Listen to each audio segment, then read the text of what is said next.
Have you ever thought about investing in the stock market, but never really understood why share prices go up and down?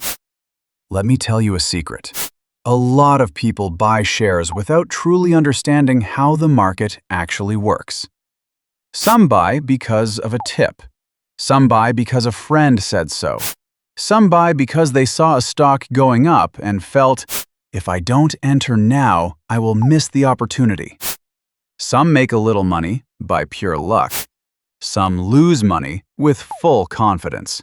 And some keep jumping from one stock to another without ever understanding what they are really buying. But then, there are a few people who develop a deep understanding of the market. They understand businesses, profits, valuation, and human behavior. And sometimes that understanding changes their life. Not just their bank balance, but their choices, their freedom, and their entire financial reality. So, there must be something about the stock market worth understanding, isn't there? Because the stock market is not just a screen full of red and green numbers. Behind every share, there is a real company, selling products, providing services, earning profits, taking risks, and trying to grow. And when you buy a share, you are not just buying a number on an app. You are buying a tiny piece of that company. So in this video, in plain language, I promise, I will explain how stock investing actually works, why the share market is needed at all, why companies list themselves on it, how share prices are decided, and how company profit is connected to share price. And towards the end, we will also understand the difference between investing and trading, and why one is participation in company growth, while the other is mostly a game of price movement. Before we begin, one important thing. I am not a financial advisor. I will not tell you whether to invest or not invest. This video only explains the basic principles that govern the stock market, in simple language. That's it. Let's begin with the first question. Why does the stock market exist at all? To understand this, imagine you start a small company. Maybe you make a product. Maybe you provide a service. In the beginning, you use your own savings, maybe some money from family, maybe a small business loan. Slowly, the company starts growing. More customers come in. More orders come in. Now, you need a bigger office, more staff, better machines, more inventory, maybe even expansion into another city or another country. But growth needs money. And at this stage, the company has a few options. It can borrow from a bank.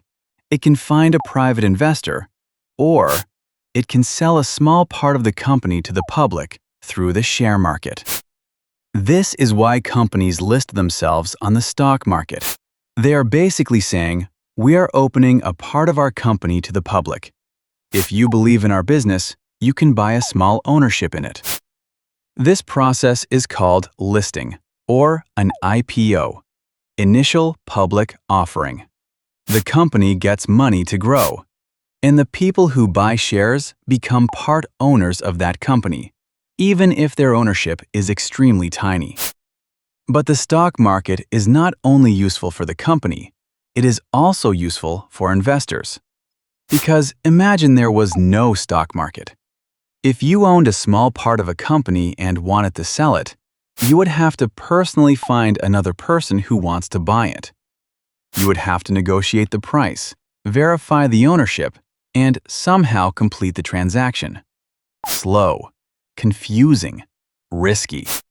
The stock market solves this problem.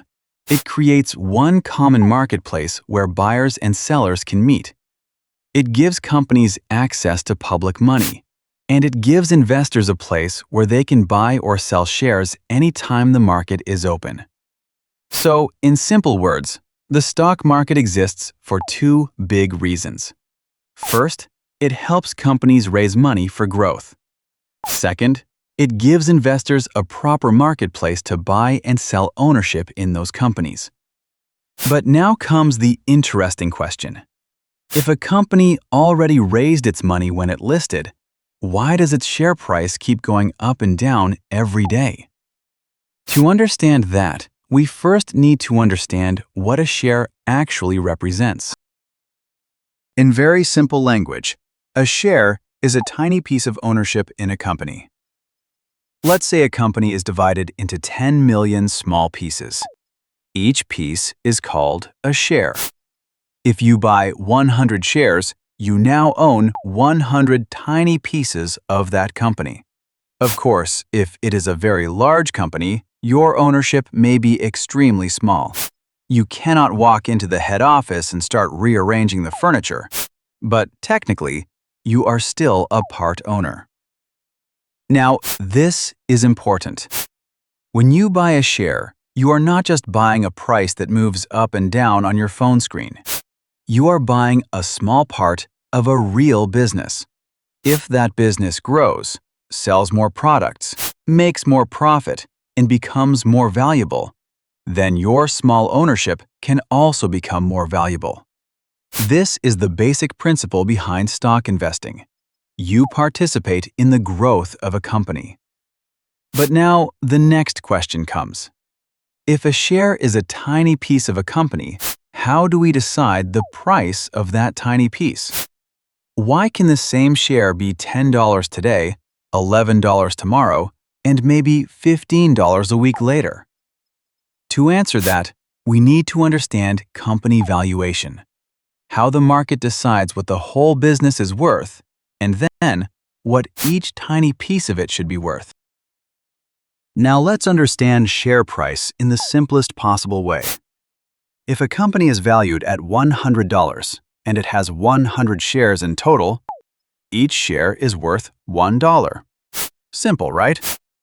But the real question is, how does the market decide what the company is valued at? Let me explain. In the long term, share price usually follows company profit. Not every day, not every week, but if you look at a longer period, 5 years, 10 years, a simple pattern appears. If a company keeps increasing its profit, its share price usually goes up. If its profit keeps falling, the share price usually goes down. Why? Because when you buy a share, you are buying a small piece of a business, and the value of a business mainly comes from its ability to make profit. But profit is not the only thing. There is another important ingredient: perception. What does the market believe about this company? Does it believe the company has a strong future? Does it believe the company can grow faster? Does it trust the management? Does it believe this business will still be powerful 5 or 10 years from now? This perception is captured in a simple way by something called the P/E ratio. P/E means price to earnings ratio. But don't worry about the technical name. Think of it like this. If you bought the entire company and it kept making the same profit every year, how many years would it take to get your money back? That is the simple idea behind P/E. For example, if you buy an entire company at a P/E of 10 and its profit stays the same each year, it will take 10 years of profit to recover your investment. As simple as that. Now, if a company has a great future and you believe its profit will grow every year, you may happily buy it at a P/E of 20 because you know today's P/E is 20, but the company will grow. So it may not actually take 20 years to get your money back. If the profit keeps rising fast, you might recover it in just 5. So this is perception, the market's belief about the future, and it plays a big role in valuation. And here is the only math you need in this whole video. Profit multiplied by perception, the P/E, gives you the company's valuation. And the valuation divided by the number of shares gives you the share price. That's it. That's the formula. So now we can clearly see if either profit changes or perception changes, the share price changes. Which brings us to the next puzzle. If share price is simply profit multiplied by perception, why does it change every second? We now know that share price depends mainly on two things: company profit and market perception. Company profit does not change every second.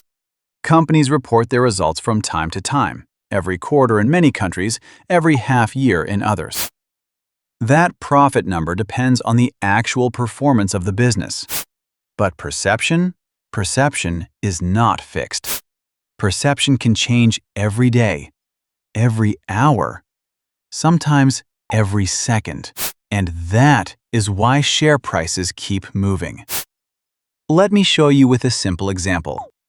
Imagine you own one share and the current price is $10. Someone wants to buy it from you at $10, but you don't want to sell at $10, so he offers $10.10. Still not interested. Then he offers $10.50. Now you agree and you sell your share. So the latest price of that share becomes $10.50. In simple language, the price moved because a buyer and a seller agreed at a new price. Now imagine this happening again and again with thousands or millions of buyers and sellers every second. Some people buy because they feel the company's future is strong.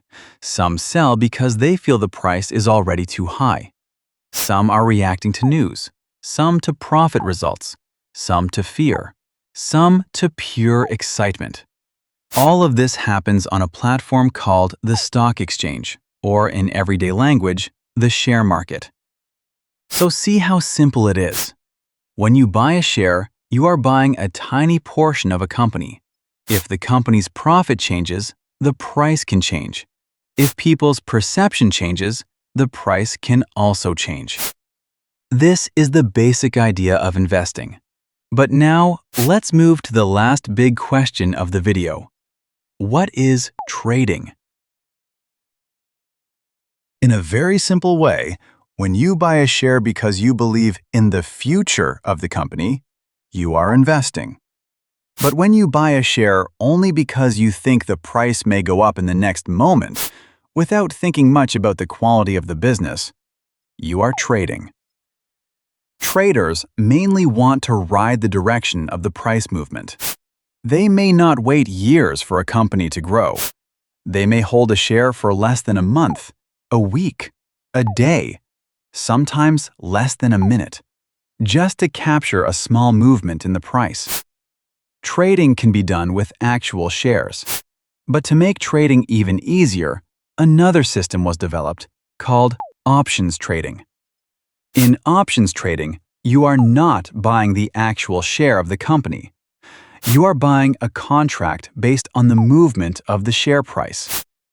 One side believes the price will move in their favor. The other side takes the opposite side of that contract. Whoever is right can make money, and whoever is wrong can lose it. The important point is this. In options trading, you do not own any piece of the company. You only own a contract linked to the price movement. And because this contract is often much cheaper up front than buying the actual shares, people can take much bigger positions with smaller money. That is exactly why options trading can be much riskier than investing. In investing, you own a small piece of a real business. In options trading, you are mainly betting on which way a price will move within a limited time. So remember this line. Investing is participation in company growth.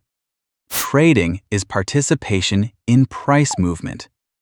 And options trading is an even sharper, faster version of that price movement game. So let's put the whole story together. The stock market exists so companies can raise money to grow. and so investors can easily buy and sell ownership in those companies. A share is a tiny piece of a real business, not just a blinking number on your screen. Share price is driven by two forces: profit and perception. Profit changes slowly with business results. Perception can change every second, and that is why the numbers never sit still. And finally, investing is about the growth of the business, while trading is about the movement of the price. None of this tells you what to buy or when to buy.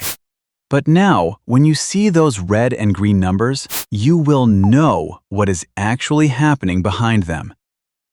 If there is any topic you use or see in daily life but never fully understood, tell me in the comments. I will explain it in the simplest language possible. If you enjoyed this, subscribe. More stories about the hidden engineering behind the technology and systems you use every day. See you in the next one.